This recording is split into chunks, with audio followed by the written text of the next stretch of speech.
the Barely Literate present Tales Around the Campfire.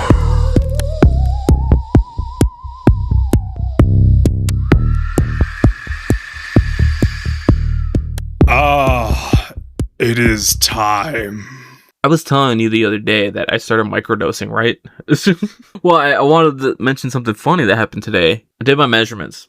Thought I got it right. I'm telling you, you've been 3 inches for the last 10 years. You don't got to keep measuring. I did my normal microdose, which is supposed to be 0.2 grams, right? 200 milligrams. I don't think it was accurate because I know I'm tripping when I can feel it in my teeth. Yo, I have the same experience when I eat spinach. My teeth get really gritty. I'm just sitting there the whole time like this. Yeah, like I feel like a zombie. Like my teeth are fuzzy. so I was feeling that. I was like, oh, that's not good. And it wasn't like a real one, but it was like I was like, this is more than my normal dosage. And I'm like, this could be. I was feeling it more intensely throughout the day, and I knew it was bad because I was talking to one of my coworkers in shipping, and she was going off about something. She was annoyed, and I was like paying too much attention to her face, and I was starting to freak out a little bit. And I went over to my coworker. I was like, I don't think it was a microdose. And she goes, it's okay, buddy. Just keep. And I was working with power tools. I was like regularly using a circular saw. Oh my god, you fucking animal. But we're good. I still got my thumbs. We're good. You just gotta double check. So that's how my day went. She's like, wait a minute. Hold on a second. We're good. I'm microdosing lion's mane. I'm microdosing truffles. Actually, I do. If you see that jar right there, that's powdered lion's mane. Oh, I thought that was your grandpa's ashes. No, because both my grandparents are alive. That would be my grandmother's ashes. No, I use those to season my steak. No, I gave you a dash of it. The rest of it is slap your mama because I thought it would be funny. No, and then I crossed it out and I rewrote slap your grandmama. Slap your abuelita. Down la fuck that. Do you know people who like shorten abuelita to like abu? We do. Oh, you do? But it wasn't abu, it was abba. Abba. Okay. I just call my abuelita. So like. Well, today's a special day. One, because Nick has not started reading the second part of the third part of Lord of the Rings. Yeah, I had a busy week. Busy week, yeah, because he's fishing and 3D printing, so. No, that was my weekend. Okay. And the other special part is, you guys can't see it, but he can. We got to start doing video form because that's a sick shirt right there. Yeah, it is. I got a Mothman t-shirt on, motherfuckers. You don't have a Mothman beanie? No. All right. New Christmas present. I don't know where we're going with this. We're not going anywhere with it. But today is finally, I'm going to do the anime. That took years off my life right there. I hated that. It's time. It's time. Can you imagine if you went to the proctologist and he just turned around and you just go, it's time. You're fucked. He's like, we got to reschedule. we got to reschedule. You got to go home. I gotta think about this. You didn't do the prep. There's a lot of blockage that I need to get out. Okay. We're doing Mothman, guys. Yeah. Mothman. Believe. Yes, you can. Believe in the power of the Mothman. Do you have any last words before we get into tonight's programming? I really wish I had a good burp right now. That would be really funny. I have a feeling that if you try to force the burp, you're going to throw up. I will throw up. I had like some Dollar General like microwave ramen and Spam singles for lunch today, and it fucked up my stomach. What the hell is a Spam single? It's like think or you know the tuna on the go, like tuna to go like packages? The pouches of tuna? Yeah, think about that, but it's a single slice of Spam. Do you need money? Yes. How poor can you be? To where you can't afford a Spam can. Well, I didn't need a whole can of Spam. I just needed the one slice. I know you. You are not satisfied with a single slice of Spam. Usually I get 2, but I was like, I'm going to take it easy today because I already had a Slim Jim for breakfast. You have a Slim Jim every day for breakfast. No, How is your stomach not more fucked up than mine? This is what pisses me off. You fat fuck. You go to the goddamn gas station to buy Red Bull and Slim Jims for breakfast. Meanwhile, I'm over here. Shut the fuck up. I'm over there. I'm eating, you know what, comparatively healthy. And look at you. No, you have a very high. healthy diet. What's wrong with me? I don't know. He's taking off the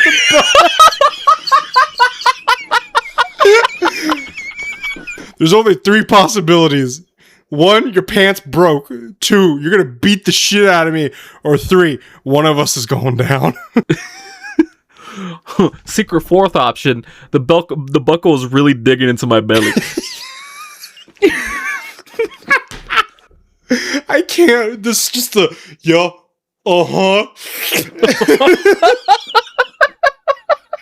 It was perfectly timed. It was totally unrelated. I was like, oh my god. You know, I was trying to be dark and mysterious on the start of it. Like, I wrote it to be like, okay, we gotta lock back in. I should go throw on a suit and turn this all black and white and be like, welcome to the Twilight Zone. Are you ready to dive in? Is it the shallow end? Yeah, I know you can't swim. So make sure, like, if it's 3 feet or under, you go head first. Yeah, I got my floaties on my arms right now. I'm ready. I like it when you try to jump into the donut and the force of your body pushes you through the donut. So then you're just like, it's like stuck around like your boob area, and you're like, that was me at Hawaii in the lazy river. Have you seen the photo? We're just like, hey. It was a struggle to get out of that. I know that's right, dude. It sucks to try to get it. Like, the seam is like scratching you. You're like, yeah, and like you can't suck in because I'm already the fucking walrus climbing out of the water. God damn. I'm ready to dive in. We gotta stop doing the anime poses. Imagine you're driving down a dark road in the horrific location of rural West Virginia. I've done that before. It's fucking scary. It is scary. I thought I was gonna get hate crime. Yeah. It's late, and the only light comes from your headlights cutting through the evening fog. And suddenly, you see 2 glowing red eyes staring back at you from the darkness. That's my worst fear. Before you can even react, a massive winged figure launches into the air. Absolutely terrified, you speed down the road to try and get away from the thing. But it begins keeping pace with your car, no matter how fast you drive. For nearly 60 years, people have claimed to encounter this creature. Some say it's a misunderstood animal, and others believe it's an extraterrestrial visitor. And some think that seeing it is a warning sign that tragedy is about to strike. Welcome back, everybody, our boys and ghouls, our phantoms and friends, and our Jigglypuffs and Pikachus, because for tonight, we need you to make sure you're going to pack accordingly for this episode of Tales Around the Campfire, because we are headed to Point Pleasant, West Virginia. West Virginia. Mount Mama, take me home. Country roads. And tonight, we are exploring one of America's most famous cryptids, and I would say top 3 cryptids in general, Mothman. Yeah. Top 1, obviously Bigfoot. What's number 3 though? Okay, so what are we scaling this on? Are we talking about popularity? Like, everybody knows about this. We're just gonna say popularity. I would say Bigfoot's number 1. Bigfoot, every single person has heard of. You actually, I would say Mothman's number 3. Bigfoot, every single person I would bet has heard of. Second one, Nessie. Not a fan of Nessie that much. I like the thought of Nessie. I like the surroundingness of Nessie. The fact that Loch Ness has, like, what is it? There's more water in Loch Ness than there are all the lakes in the UK combined, I think. Damn. And like, it's massively deep. We don't even have the technology to even like navigate the entireness of Loch Ness. It's crazy. Now, you know I've been getting into fishing. Yes. What kind of bait do I need to use to catch Nessie? Nothing that you can catch. I would argue you would need a tuna. A tuna? Like, in terms of size, because the theory is that Nessie is, I think, a plesiosaur, right? Some kind of dinosaur. Yeah, the theory is that Nessie is like a plesiosaur that somehow is alive, or some similarness of that. I kind of like the water horse theory of Nessie, where it looks more like a giraffe, with fins, it has the long neck, has the things on the top. Everything aside, 2 has to be Nessie. 3, I would say Mothman, because you don't see people who are not into cryptids with Mothman. Like, as soon as you start diving into cryptids, then they know what Mothman is. Yeah, they know a little bit about Mothman just from the funny t-shirts you'll find. The funny t-shirts you'll find. Mothman already got to him. Yep. My favorite piece of Mothman merch is the bumper stickers that say "Mothman ate my entire ass in the Denny's parking lot." I saw this one shirt and I want to make it for you.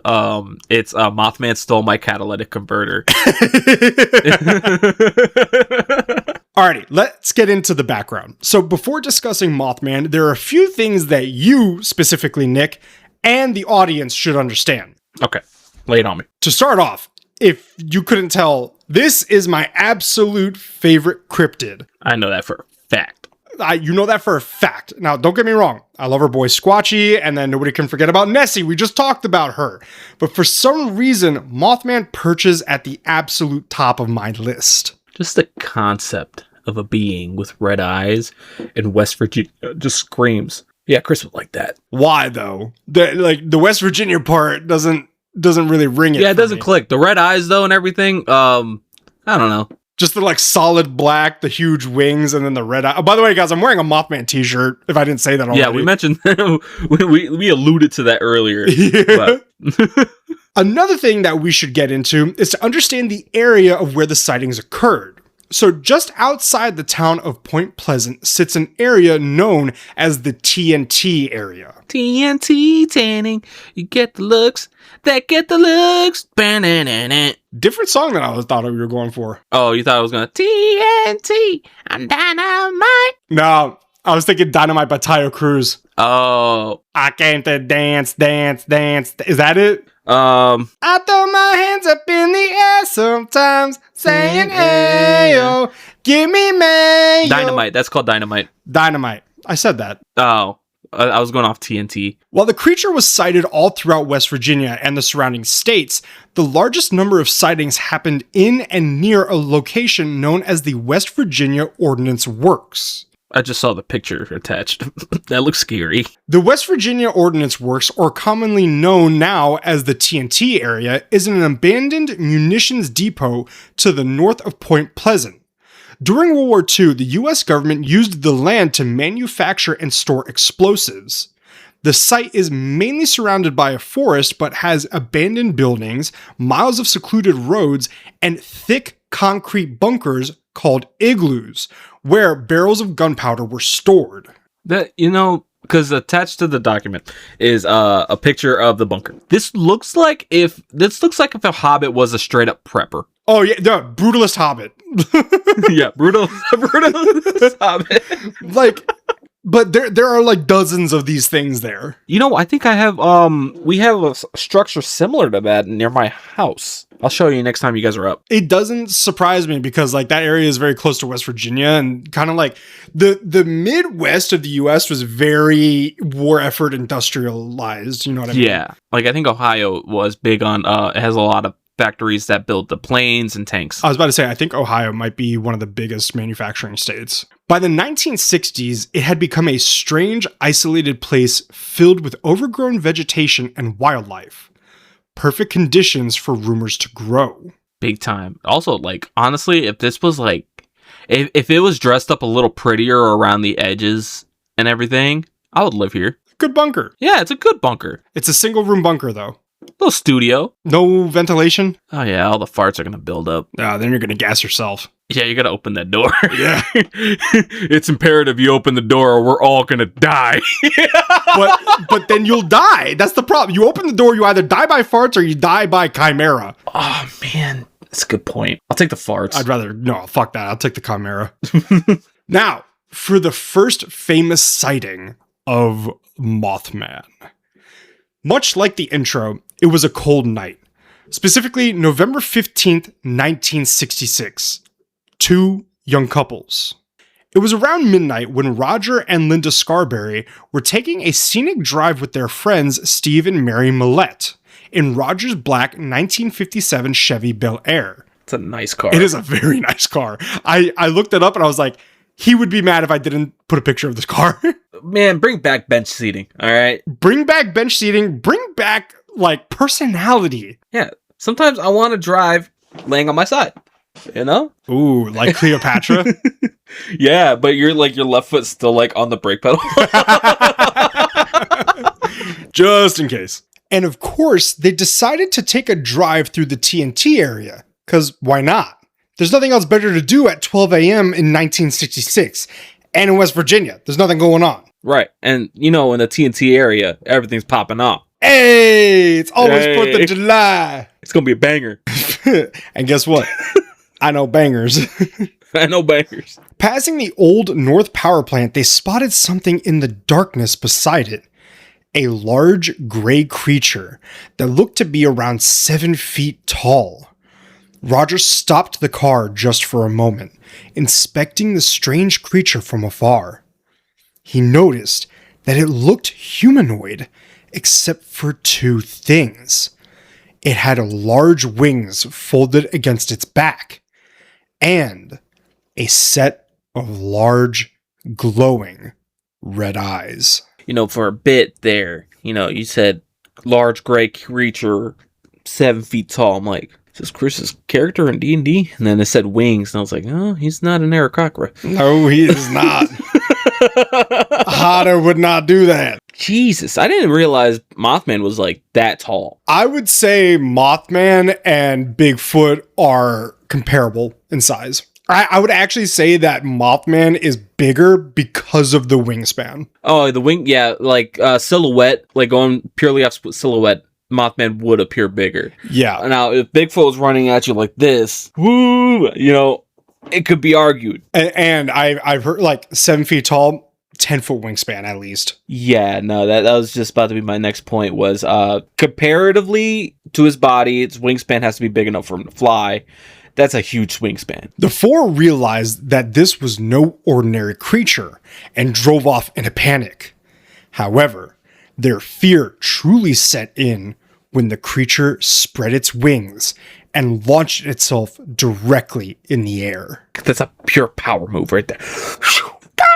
Think like wings out, a single flap, and it went boom like that. Oh man, that sounds so cool. Like if it was in a movie, but if it was in real life, I think I might actually shit myself. Yeah,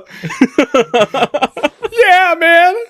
That's terrifying. Like It's crazy. The reality of it is what's very, very scary about this. With this show, at the beginning, I feel we like to go and take these stories as if they were 100% real. We obviously break them down with actual, like, okay, this doesn't really make sense. We're not going to go full hog on like, it's absolutely real, but it's really cool to go into the stories, like at first being like, imagine if this was, 100% true.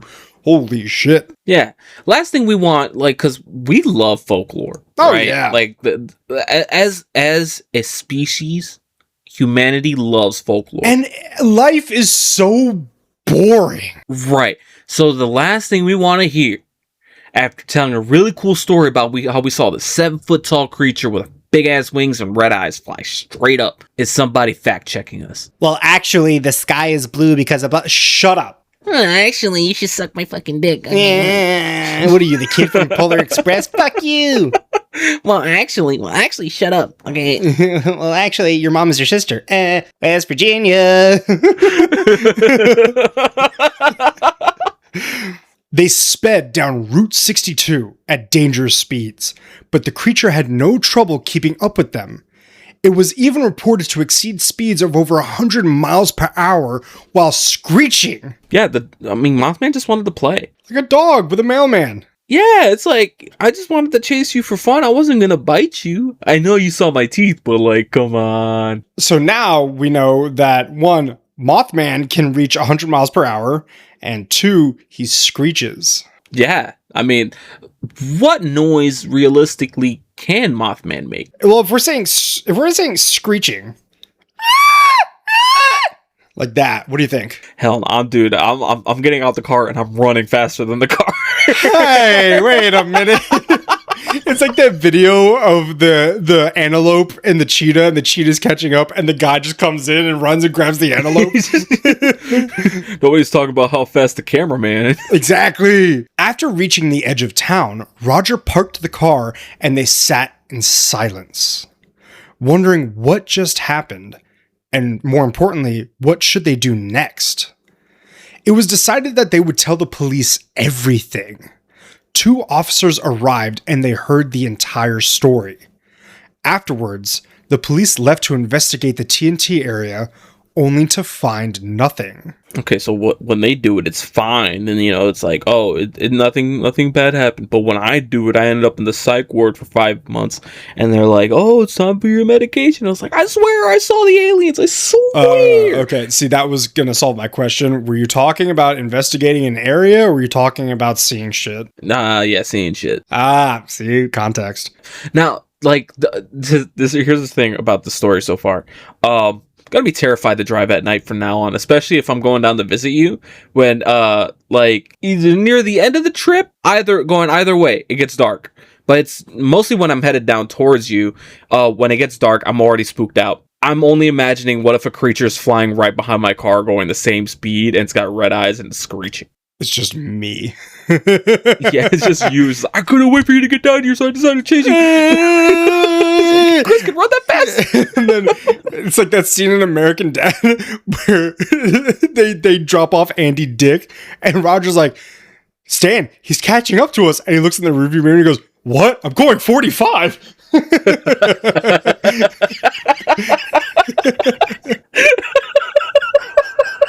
It wasn't until the next day, on November 16th, 1966, that the Point Pleasant Register released an article detailing the strange encounter that the public got its first real look at the creature. It was with this article that we first see the name Mothman used. So I attached a picture of the article in our script, and we see in the subtitle, couples see man-sized bird, ... creature ... something. I'm wondering, because a lot of the cryptids that we see, they I guess that their first, public, not encounter, but like publicization of like these cryptids show up in the 60s. Pretty common, 50s or 60s. I blame drugs, low-key. Maybe drugs, maybe the fact that media is becoming more accessible. That too. Within the last, 15, 20 years, you now have TVs. 30 years, you have movies. Color TV, I think, is newish around this point. And more types of, like, creatures are coming out. You got, like, Blob and, like, The Day the Earth Stood Still. You have, comic books in this area, and then you have like the comic code coming out, which like limits the way that comics are. So I think it's a mix of there's a term, I think it's called zeitgeist. It's just like the zeitgeist of this era is culminating in this one thing, and that's why everybody tends to have these crazy ideas. And then think about this too. Some of the biggest drugs that were popping off at the time was like acid and mushrooms and weed. But like those drugs open your mind, man. I'm wearing a tie-dye shirt. They open your mind and you realize these things are actually real. And as a society, we choose to ignore them because they're too scary to comprehend. There's a reason you were passed up for MK Ultra. Listen, dude, I would have been a great candidate. What happened after this sighting? Well, once the first article was released, more and more witnesses began to come forward. These people all described the same thing, but with various notes. A large, winged humanoid with an estimated 10 to 15 foot wingspan. Eee. A silent flying creature, but extremely fast. But even with a few differences, there is one thing that they all agreed on. The large, glowing red eyes. Some claimed it appeared near roads, while others reported seeing it perched in trees. Then there are those who said it stared directly at them before disappearing. Within weeks, Mothman became a local legend. With the flying fast but like silently, kind of makes me think of another, like an animal that I would say it closely resembles Mothman more than a moth, an owl, but doesn't have that same kick as like, as Mothman. Owlman. I think it's because, so doing this research, I'm pretty sure Owlman was already taken. Like, I think Owlman came from Batman. Well, there is a Mothman in Batman. I think I don't think it's Mothman. I think it's like Man Moth or something. Hold on, because the only way I know this is because he was it was in a mission for Lego Batman, like the first Lego Batman game. Owlman is a DC character, is a DC Comics character. It's Killer Moth. Killer Moth, that's what it my was. fault. You'd be spreading misinformation. Yeah, I remember like the way they defeated him in the game in Lego Batman was a giant spotlight. These sightings weren't limited to the creature itself. Residents of Point Pleasant began reporting various oddities around the town. Strange lights in the sky, unusual sounds, encounters with the mysterious men in black, phone interference, and odd feelings of dread. Many of these stories were collected by author and UFO researcher John Keel, who in 1975 published the book The Mothman Prophecies. The book then transformed Mothman from a local monster story into a paranormal phenomenon. Interesting addition with the Men in Black. I remember watching a video on them for a bit, but the Men in Black aren't only for UFOs, but it's just for anything paranatural. Is that the word? Yeah, so that is the sort of general consensus, is like everybody thinks of the Men in Black for aliens, but the Men in Black are essentially anything that is not natural, and they kind of deal with that. There is a really good BuzzFeed Unsolved episode that's dedicated to the Men in Black. You should give it a watch. Yeah, because the video I saw was like different stories of the men or Man in Black throughout history. Yeah, I remember at one point people were like, the Men in Black, like that's actually what Slender Man is. Like you don't see like guys in black suits, you see like faceless white figures in black suits, not black suits, but like black attire, and that would be the Men in Black. Great movies. Yeah. The first two. I never saw the third one. I'm gonna get those on DVD, and I'm also gonna get the Cat in the Hat movies. I can give you the first two movies. I have 2 copies of both of them. Okay, bet. I'll take it. Yeah. On to the big one. Okay, yeah, this is the one when you hear about Mothman, you think about this story. 100%. Then came the event that changed the small town mystery into the legend it is. On December 15th, 1967, just over a year from the initial sighting, the town of Point Pleasant was bustling with holiday traffic. Christmas was only 10 days away, and commuters were making their way home across the Silver Bridge, a suspension bridge spanning the Ohio River between Point Pleasant, West Virginia, and Gallipolis, Ohio. I was going to say, like, oh, I've been on this bridge before. And I'm like, I probably haven't been on this bridge before. I was like, the bridge is gone. Oh, it is? Oh, shit, it is. At approximately 5 o'clock p.m., disaster struck. Dun dun! Without warning, the bridge suffered a catastrophic structural failure. Witnesses described hearing loud metallic cracking sounds before watching the entire bridge begin to collapse.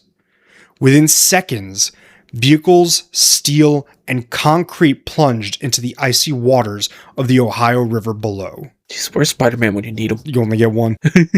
The collapse claimed the lives of 46 people and injured several others. 2 victims were never recovered, and at the time, it was one of the deadliest bridge disasters in American history. They never seen X-Men Last Stand, alright? Remember when Magneto took the entire Golden Gate Bridge and just connected it to Alcatraz? He was peacocking at that point. He was. Such an insane display of power. The tragedy shocked the nation and prompted a massive investigation. Engineers eventually determined that the collapse was caused by the failure of a single eye bar, a critical steel component in the bridge's suspension system. A tiny defect, less than 1/10 of an inch deep, had gone unnoticed for decades.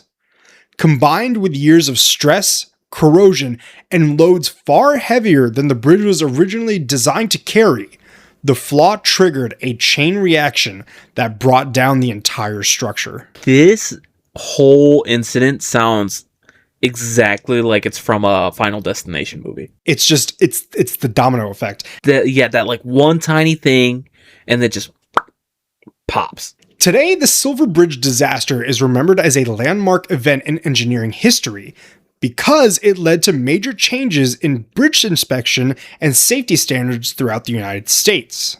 For most people, the story ends there, a tragic accident caused by an undetected structural weakness. But, in Point Pleasant, the disaster became forever linked to another mystery. For more than a year before the collapse, residents had reported sightings of a strange winged creature with glowing red eyes.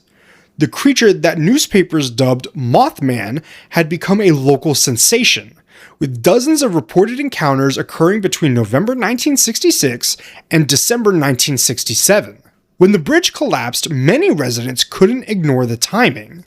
The sightings had been at their peak in the months leading up to the disaster, and afterward, they seemed to largely disappear. This coincidence gave rise to the enduring belief that Mothman wasn't a monster at all, but a warning, a harbinger that appears before great tragedies. I like the idea of cryptids not really, because, all right, we know cryptids are real. Yes, cryptids are real. Yeah, like there's like it's hard to experiment, do tests to figure them out, but they're real. All right. Now, I like the idea that they're not really monsters. You know, obviously they're wild animals at the worst, but they're signs from nature that like humanity is going in a weird direction. I would say yes and no to some of that. I would say a majority of them are monsters. Not a majority of the monsters are monsters, because there's not only monster cryptids, there's other types of cryptids. For example, I know that you really like this theory about Bigfoot, that he only appears when people are on like the wrong path. I don't necessarily agree with that, because to me, Bigfoot seems more physically natural than that would lead to believe. For example, Bigfoot, Nessie, like Chupacabra, like all the Yeti, those seem more animalistic to me. Uh-huh. But then if you get into sort of like the Wendigo, the Skinwalkers, the Mothman, they have sort of fantastical elements to them that would lead into sort of those theories, if you know what I mean. Yeah. I like the theory. I think it's certain ones, because let's say, Wendigo is a demon. Wendigo is a spirit.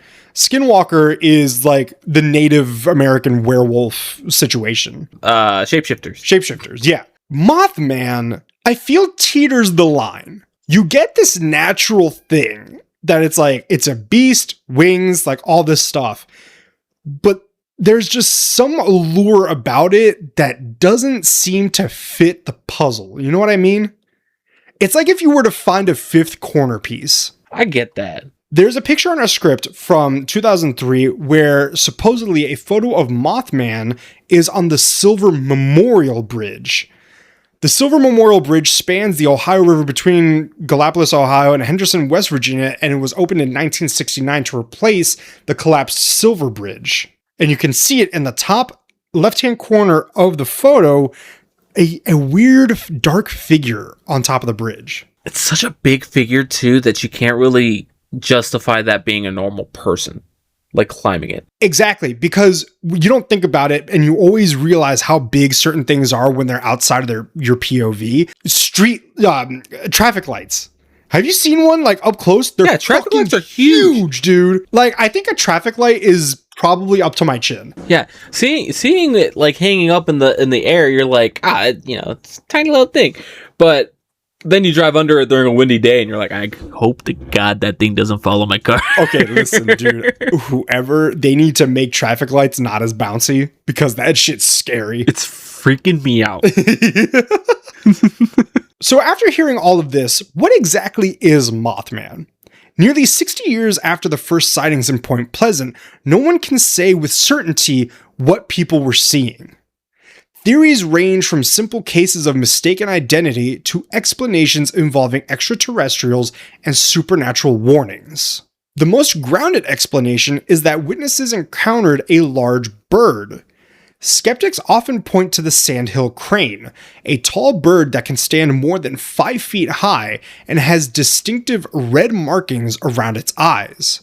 In poor lighting, a frightened witness could easily misjudge its size and appearance, transforming an unusual bird into something much more terrifying. Liz, I disagree with that because, yeah, I get that in fear we might misjudge a size, but that's a 2-foot difference, and it's human shaped. Exactly. And this is why eyewitness accounts should not be used as evidence, because people misjudge and make shit up all the time.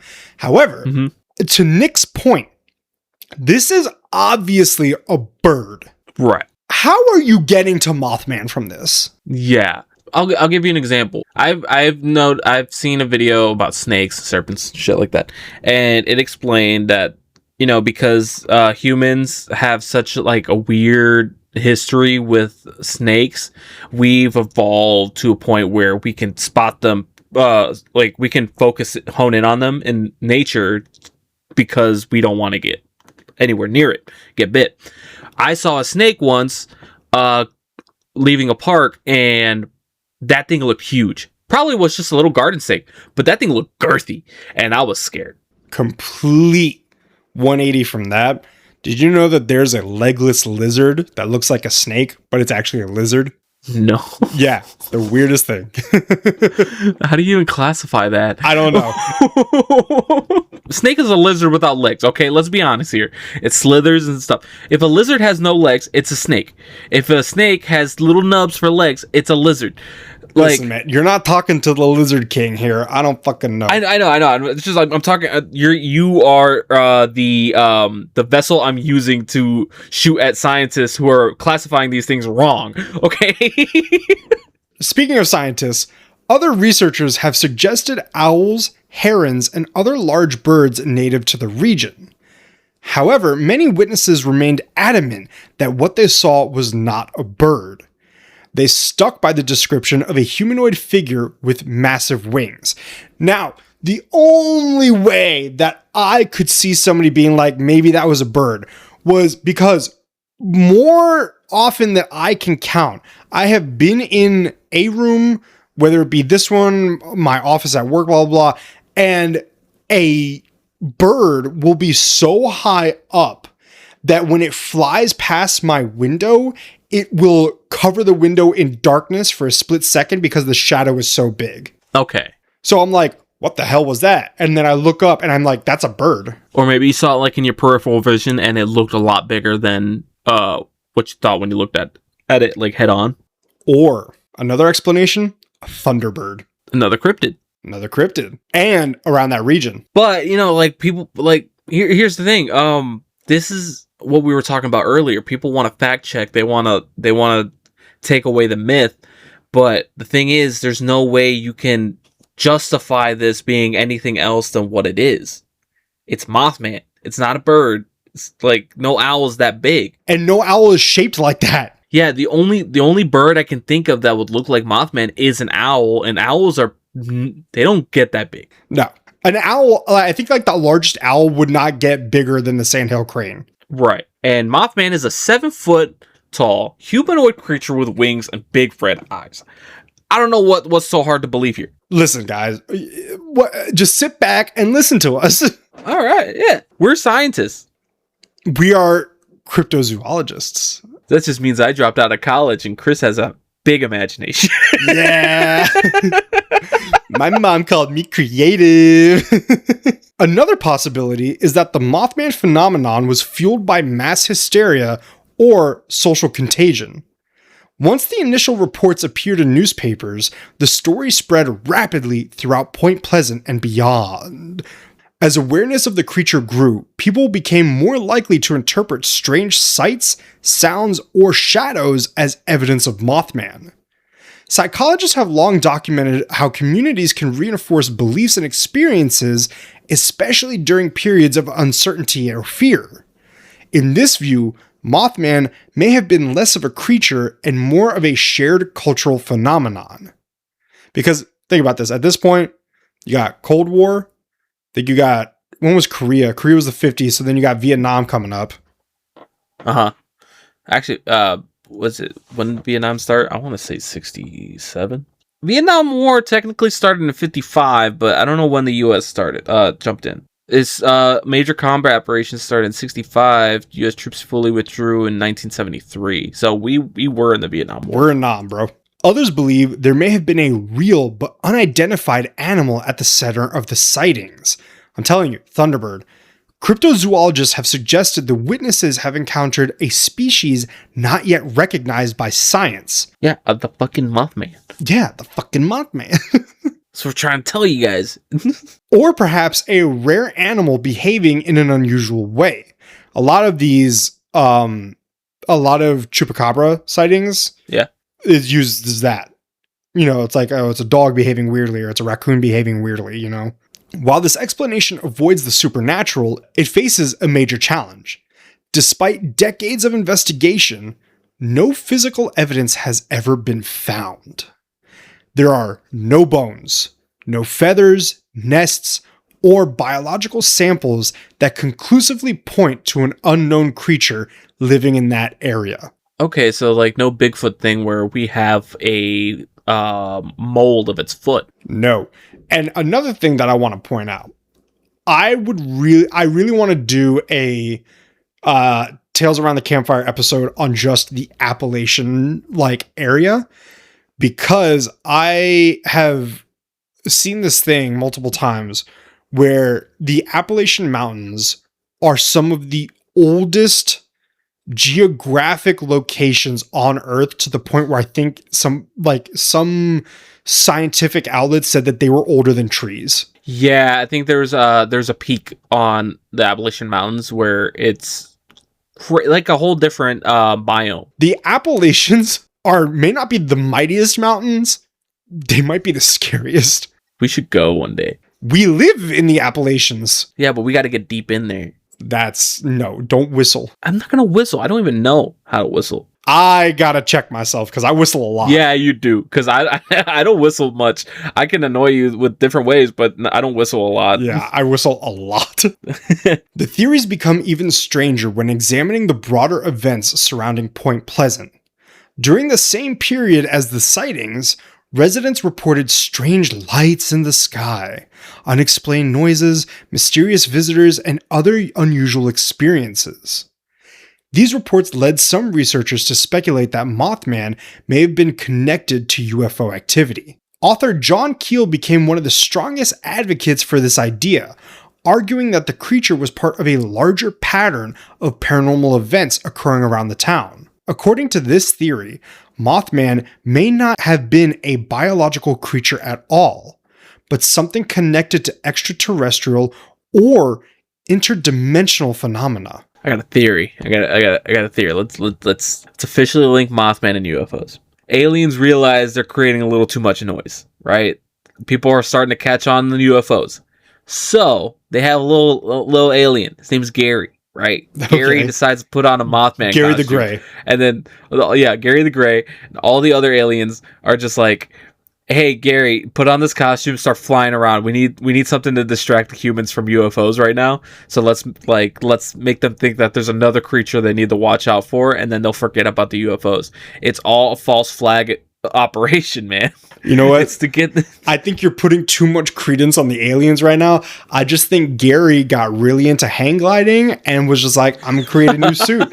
So he made the moth suit and was like, we don't have any mountains on my world. So he already was like, yo, cousin Glorp is going to Earth. I'm gonna hitch a ride on Glorp's ship, but I got this, cool suit and I'm gonna test it out. So he dropped me off in the Appalachians and then he started base jumping. I'm telling you, bro, when your theories are crazy, they don't make sense. Mine's realistic. Okay, fair enough. Fair enough. I'll give you that. Sounds more fun. Yeah. Cousin Gary and Cousin Glorp, we don't talk to them much, but they're pretty rad. We cannot wait for the family reunions. Then there's Cousin Carmi, and he's the alien in the kitchen. Hands. What? Why is he so depressed? He's not even depressed, he's shy. Hands. Guys, hands, please. Hands. Fucking hands, please. He keeps cussing when he thinks he's alone and everybody else is in the room. Bitch! Just like screams like at all of us, but he doesn't realize that we're actually there. But he doesn't even scream that loudly. He's like, bitch. Fuck. And then the other aliens just over exaggerating. These goddamn peas. Cousin Carmi is actually very mild mannered. Oh yeah, he's super chill. Dude can make a mean po' boy. Perhaps the most enduring theory is that Mothman serves as a harbinger of disaster. Supporters of this idea point to the timing of the Silver Bridge collapse. For over a year, residents had reported encounters with the creature. Then, following one of the worst disasters in the region's history, the sightings largely stopped.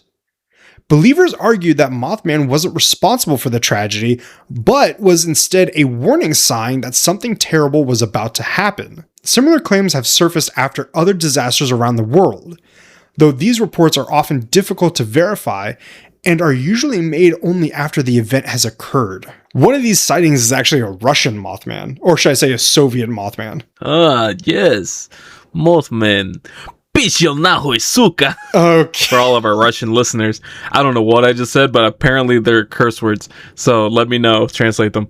What I'm talking about is known as the Blackbird of Chernobyl. Ooh. The Blackbird of Chernobyl is an urban legend and cryptid reported to have been sighted at the Chernobyl nuclear power plant in the days leading up to and during the disaster in 1986. That's a baller name though. But like I'm imagining he's like he's flying up to Chernobyl to the offices trying to knock on the window. He's like, comrades, I need you to stop. And then they're like, what the fuck is that? Anatoly Dyatlov. Press the big button. Press AZ5. Trust me, nothing bad will happen. Oh shit, the tips are made with boron. Fuck. Is that the sun? 5 feet away from me? Oh Oh shit. no, this cannot be good. They found the mystery box. Hey Siri, make an appointment with my optometrist. Hey Google, do I have radiation poisoning? My skin feels like the pepperoni on a pizza. Alexa, do cataracts just happen? Or does the sun cause it? Alexa, how fast do cataracts appear? In the weeks and days leading up to the April 1986 explosion, several plant workers reportedly experiencing horrific nightmares, received eerie phone calls, and witnessed a large, dark, winged creature. The creature is commonly described as a tall, headless humanoid or giant bird with glowing red eyes and a massive wingspan. Telling you, man, it looks more like an owl than a moth. But Mothman just hits harder. There is a little bit of a speculation that, you know what Mothman looks like, that the Blackbird of Chernobyl could be a Thunderbird. Okay. Let me look what like a Thunderbird really looks like, because A Thunderbird is a huge bird. I know, but you're comparing it a lot, and then I gotta get some I gotta see for myself. Okay, but that looks just like a giant falcon. Yeah, but like, think of it. They keep saying like, oh, there's birds. Okay, what's a big bird? Thunderbird. But I would argue this still doesn't really look like Mothman. You know what I mean? But that's the closest we're going to get until we actually see the Mothman. I don't know. We got some pretty good pictures up here. Now, attached is probably the most famous photo depicting Mothman. And gotta be honest, it kind of looks like Cousin Gary just not sticking the landing. I was just about to say, man, he's just gliding through. I'm telling you, we can't get good pictures of Mothman because he's too fast. Glorp was the one that took this picture, actually. Glorp was driving alongside of him, and Gary's like, hey, did you get it yet? Did you get it? And then you see that tree on the left, hit it immediately because he wasn't paying attention. Yeah, I was trying to take the picture, and then I just kind of forgot I was driving too, so... Yeah, see, 1 second, I'm taking the picture, the next second, I'm a crushed bag of Doritos. Massive concussion. Worse than I gave that one fish. You've done that to like 3 already. No, well, this one was severe. I said sorry. Dude, I yanked that thing out the water. It rocketed next to me to the rocks, and I was like, "Oh shit, sorry, dude!" And I grabbed it by the line because it was just a small sunfish, and it was still wiggling. I was like, "Oh yeah, you're still good." I took the hook out, threw it back in. You know it's bad Walk it off.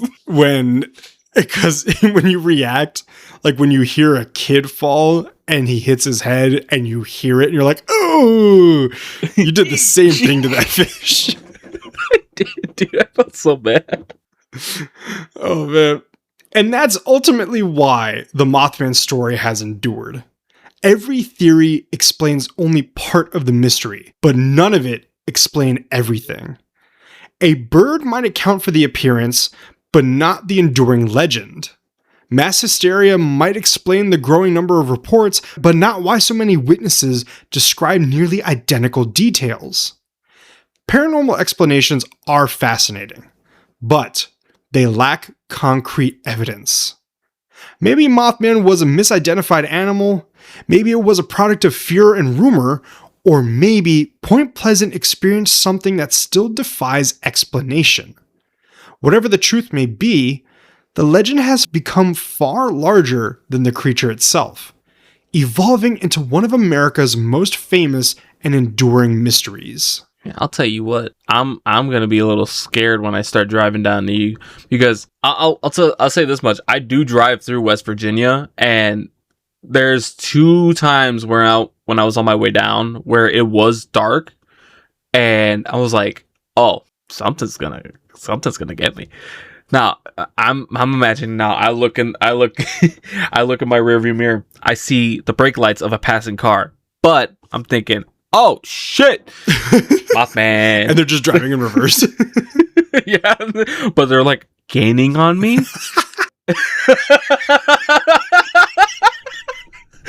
I'm going 45. What? I'm going 45. Whatever people saw in Point Pleasant during the late 1960s, one thing is certain: the Mothman has long outgrown the original sightings. What began as a series of local newspaper stories has become one of the most recognizable paranormal legends in history.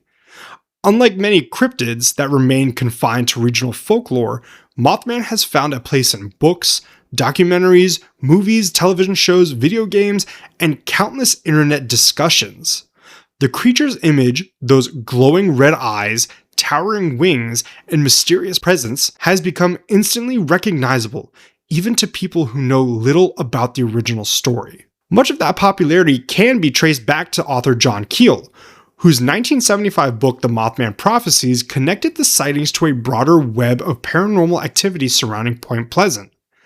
The story reached an even larger audience in 2002 with the release of the film adaptation starring Richard Gere, introducing a new generation to the mystery and helping cement Mothman as a fixture of a modern folklore. Heard that Mothman movie wasn't that great. No, But I should get you that book for your birthday. I have the movie. You have the movie. I've not seen the movie.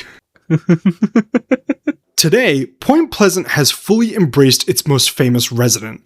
Thousands of visitors travel there every year to visit the Mothman Museum, see the town's iconic Mothman statue, which is absolutely caked up, and attend the annual Mothman Festival. Dude, the statue is thick. I remember you sent me a picture. I was like, God damn. People put quarters in his butt. I knew the Mothman statue was great, but I didn't know it was a bakery. Look at all that cake. What you got there? Give me a slice. Nah, bro. I want the whole tres leches. It's got some juicy cookies back there. Got a mean croissant between its legs. Oh, wrong side. Wrong spot. God damn. Nothing that I love better than a Vicky's Cuban bakery in the back. Don't you know what I mean? Slap it. Scrumptious. Absolutely scrumptious. I love me a croqueta. Are we trying to fuck Mothman? A lot of people are, apparently. I know. A lot of monster fuckers out Dude, there. not only is he caked up, he has like a massive six-pack. Yeah. Some artist renditions I'm gonna call bullshit on, but They made that Mothman statue very sexy. Just throwing that one out there into the void. What was once a source of fear and confusion has become a defining part of the town's identity and a celebration of one of America's most enduring mysteries. Few cryptids have managed to achieve that kind of staying power. Decades after the original sightings, people are still debating, researching, and retelling the story. Proof that sometimes the legend becomes even more powerful than the event itself. Here's the problem with the flying cryptids. They're hard to track down. Here's the problem with any cryptids that are hard to track down. No, but like still, the thing is like Bigfoot. He leaves footprints around. And there's Bigfoot sightings everywhere on the internet. Yeah, like recently there was a bunch in Ohio. I say recently, that was like 3 months ago. But still, you know, I'm still recovering from that trip. But the thing is, you can't find footprints in the air. I don't think he's leaving claw marks on trees or anything. I think he can fly for a good minute. Isn't it like how there are some birds who don't see land for like 40 years? Yeah, they can fly sleeping. That's crazy. Yeah, they just like hold their wings out like. Bro, what if they like run into something? What if there's traffic? Dude, I'm telling you right now, I think I finally hit a bird. I did one time. It was bad. I was driving my truck to work. You know how birds are like big dumb idiots where they fly in front of cars? Sure, it's the bird's fault. Yeah, it is the bird's fault. The road is for me. The sky's for you. Why are you flying right in front of, not even 5 feet above the ground in the street? So I'm driving to work in the street, and you know how birds just like to fly in front of cars as like some kind of game of chicken. No pun intended. This bird didn't win. I hit it. I didn't hear any noise. I just didn't see the bird fly on the other side, and I looked in the rear view and I saw something on the road. Oh my god. Yikes. But at the same point, I don't take responsibility because that wasn't my fault. I was coming back from one of my first acting gigs, right? And this is not pertinent to the story, but I had woken up at like 4 a.m. because it was at a restaurant, and the restaurant was like, you can use the place before we open. But before we open is very early. So we go, I get done at like... It's like a Waffle House. On the drive back, it's like noon. I'd expect to be there until like 3 o'clock, but it's noon. So I'm like, bet. I'm driving home. This is my old car. I'm doing like 70 down this fucking road. And I'm driving. I'm like on autopilot. I'm just driving to make sure I don't crash. In the middle of driving, I just see a black blur come on my windshield. I hear a boom, and then I see a trail of bird saliva. Just like you knocked that bird out. No, I didn't knock that bird out. That bird is dead. This is in the Jeep, right? No, this was in the Santa Fe. Oh, I was gonna say that Jeep too has like a 90-degree angle windshield, so you know that thing got smacked. I didn't realize. Let me tell you something. When I drove up to you for the first time in the Jeep, I didn't realize how many bugs there were in this world until I cleaned my windshield twice when I drove up there. I just had to clean Maya's windshield like 2 weeks ago because she couldn't reach it, and then I was just being a good brother. She was on her way to church. She's like, Pancho, can you like clean my windshield real quick? And I was like, yeah, sure. So many bugs. Yeah. Dead. There is a Marvel's Thunderbolts black spot on my windshield from like a grasshopper, maybe? I don't know. Turn that fucker into a shadow. Yeah, bro. I shadow banned that fucking insect. The story of the Mothman sits in a strange space between history and folklore. Unlike ancient legends passed down through generations, this is a mystery rooted in relatively recent events. We know the names of the witnesses, we know where the sightings occurred, we know that something happened in Point Pleasant that captured the attention of an entire community. What we don't know is exactly what those people saw. Maybe it was nothing more than a large bird glimpsed under unusual circumstances. Maybe fear, rumor, and media attention transformed a handful of sightings into a phenomenon. Or maybe, just maybe, that there is something really unexplained lurking in the shadows of the TNT area. What's fascinating isn't just the possibility of a creature, it's how the story evolved. A few eyewitness accounts became a local mystery. The local mystery became a national headline. The headline became a book, a movie, a festival, and ultimately one of the most famous legends in modern history. And perhaps that's why the Mothman continues to capture our imagination. At its core, the story taps into something deeply human, our desire to find answers when faced with the unknown. We want explanations for the strange things we experience. We want meaning behind coincidence. We want to believe that mysteries can be solved. I even have a sticker on my water bottle with Mothman that says, "I want to believe." Did I get you that one? I don't know. It's holding strong. I got you one. I had to like force myself. I had to force myself in to just like get you the sticker because you wouldn't let me buy it for you, and me and Mercedes had to like trick you. Is it the one that I haven't used yet that says Mothman is my boyfriend? That is that one. Is that we got it at Black Cat. I haven't used it yet because I don't have space on my bottle. So like when one of the stickers goes, then I'm gonna put it on. Now, like, dude, you think of Chris, you think Mothman, because that is his absolute favorite. He's got all the memorabilia. Even when we're playing MetaZoo, a dead card game, he is looking for the like any Mothman cards there are. I give them to Chris. You know, it's like finding his favorite Skittle. You know, she's like, which is the red Skittle. Yeah, exactly. So I just give it to Chris. Now, I'll tell you this. What would cement Mothman to the public, you know, and to all like the cryptozoologist community, okay, is if we had stories from the Native American like perspective. Native having stories of Mothman, because they have a lot of stories of other cryptids, especially Bigfoot. So if they had stories of Mothman, that's how we know he's real, because I trust them 100%. They've been here. So maybe a baby between Sasquatch and the Thunderbird. Actually, that's a good cross, because he's got the body of Bigfoot and he's got the bird. We don't really think about we don't really think about like crossbreeding between cryptids. Is that bestiality for Bigfoot? Bigfoot's a beast. He's a beast. Yeah, but he's human enough to make it an issue. Yeah, but Thunderbird might. All right, here's the argument. Okay. Wait a minute. I need to hear the argument. I would. You are treading on the thinnest ice, and you can't swim. This is something I was thinking about with your theory that like Carl and Donna are gonna fuck. If one of the creatures has a consciousness and it has intelligence, right? So if Bigfoot and Thunderbird fuck, but Thunderbird also is like has a personality, has a consciousness, is essentially a person, you know, and Bigfoot is the same. I don't think it's wrong. So you're saying Dumbledore can fuck McGonagall in cat form? I'm pretty sure Dumbledore and that Phoenix were fucking. Like his phoenix, like his pet phoenix. Not the phoenix, because the phoenix is a fucking bird. I'm talking about McGonagall in cat form, because according to your laws of bestiality, that works. Really, fuck it. I'm really like, I don't know why I'm like on this side of the argument right now. I don't know why I put myself here. I put myself here, and I don't know how to get out of it.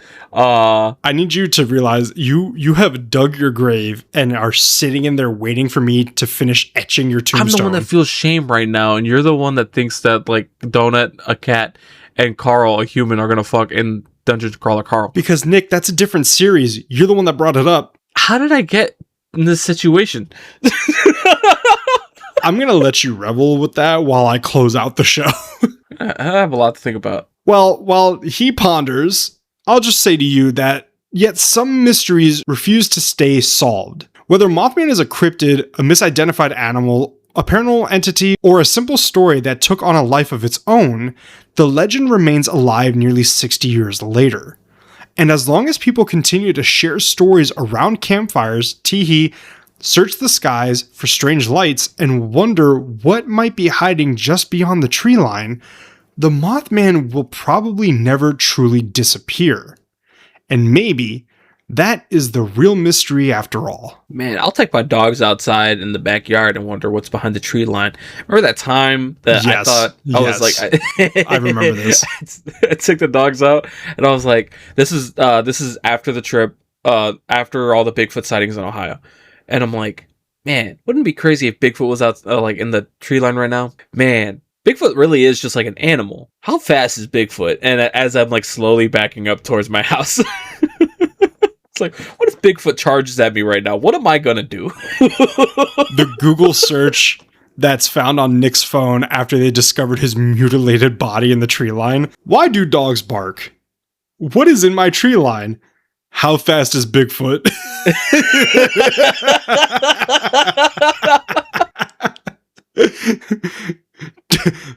Does Bigfoot eat all of people?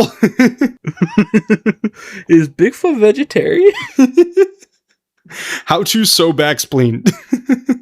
Help, Bigfoot's in my house. Help, Bigfoot broke into my house and is eating my goldfish. Help, Bigfoot broke in and he cranked the thermostat all the way down. Help, Bigfoot left an upper decker and I don't know how to fix it. Help, Bigfoot used all the ice in my ice tray and then kicked it all underneath my fridge and it's flooded. Help, Bigfoot's having a house party and invited Mothman. How do I get them to leave? Help, Bigfoot and Mothman drank all my beer. Help, they want me to go on a beer run. I don't have a car. Next search engine, Uber XL for Bigfoot and Mothman.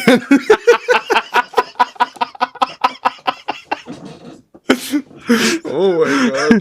Help, I'm stuck being the designated driver for Bigfoot and Mothman. Oh man. And that brings us to the end of our show this eerie evening. If you enjoyed this episode of Tales Around the Campfire, brought to you in part by the boys at Barely Literate, oh my god, we never said our names. Oh yeah, I'm Nick, guys. I'm Chris. Well, we said our names, we never introduced ourselves. But if you enjoyed the show, please give us a follow and rate us a solid 5 out of 5 Pairs of red eyes. big glowing pairs of red eyes. Yep, there you go. On Spotify. And remember, we release a new episode every Monday. You can also find the show available on our YouTube channel and on Apple Podcasts, so feel free to enjoy wherever your heart desires. Feel free to follow our Instagram and TikTok at Barely Literate BMC. You can find any of our social medias that's not the podcast itself at Barely Literate BMC. Even if you can't find it, just tell us, we'll make the account. If it's Grindr, cool. I'll handle that one, guys. Don't worry. I'll Should we set up a date, like a Hinge profile for Bigfoot and Mothman? But that's where you can find that's where you can keep up to date with the newly released episodes and some stupid funny memes that really make you think, what's wrong with these guys? I've been making a ton of great clips recently. Additionally, you can find all of our social links like the show, our personal Instagrams, Twitch channels, and the website down in the episode description. Everything is already linked for you guys. Trust me, if I'm lazy, I know you people are too. Hey. This is a demand. This is not even a request anymore. If you have suggestions for a future episode of Tales Around the Campfire, if you have any books you want to recommend for us to read, any movies you want us to watch, let us know. Tell us. My mailbox is fully open and it's drier than the camel's ass. All right. And we'd love to hear your ideas to come. Why are we coming in a camel's ass? Shut up. The hole is getting deeper. Cut that out. But yeah, feel free to let us know. Hit our DMs. I'm gonna hit you if you can't get it right. Hit the Barely Literate DMs. Hit our individual DMs. Either way, we want to hear it and we demand it. No more. Please, guys. No, I need it now. This just in, Nick is starting a totalitarian regime. Yes, I am. I will lead the revolution. Can I join the revolution? It's in my blood. But can I join you didn't answer my question. Can I join the revolution? The revolution is against you. Okay, and I want to be a part of the party. I can FOMO. I'll wear a fake mustache. It's fine. No, you gotta shave. Oh yeah, that's true. You fucking idiot.